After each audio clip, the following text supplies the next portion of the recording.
Hello, good day. It's January 16, 2026 and it's Friday. Walang pasok dahil malakas ang ulan.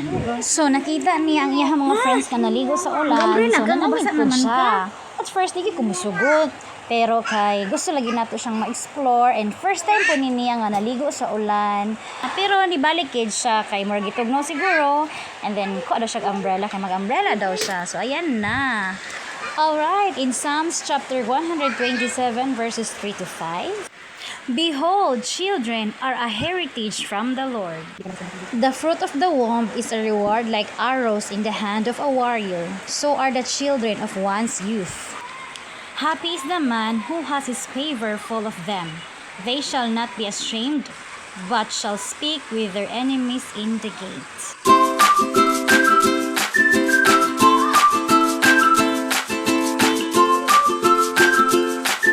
Og sa dihang nalimot na siya sa umbrella, nalingaw na gid siyang wala umbrella, so wala na gid siya gitugnaw kay wala na dagan-dagan naman siya, lingaw na kay siya.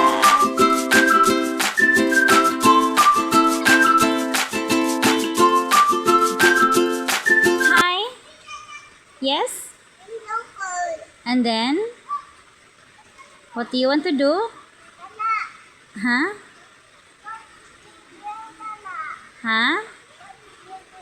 A cold si Gregory Dana? So, sa imong sunod nga steps?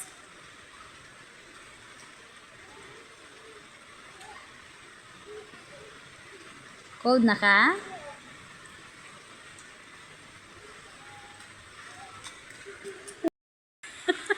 Hi! Nang sa bata nga naligo sa rain. What happened to your face? What happened to your face? Ha? Cold na ka? Dayon? What?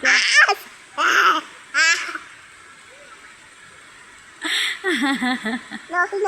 Oh no? No sesimod. Oh no, sesimod? So, magligo pa ka sa rain? Yes. Yes. Oh, cold. Magkakaon lang na, oy. Dan na ka bath sa rain?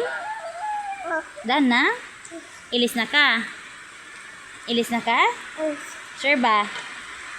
Oh, nag-heavy pa ang rain. Ito man. Dan na ka?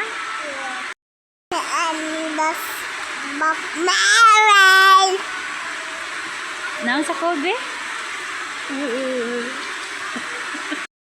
Ba't sa dito ko na? Dili na? Nag-play pa man ang kuya. Oh. Oh, so cold na Gregory di ay? Uy, nabasa na mama. Oh no, basa di mo mama.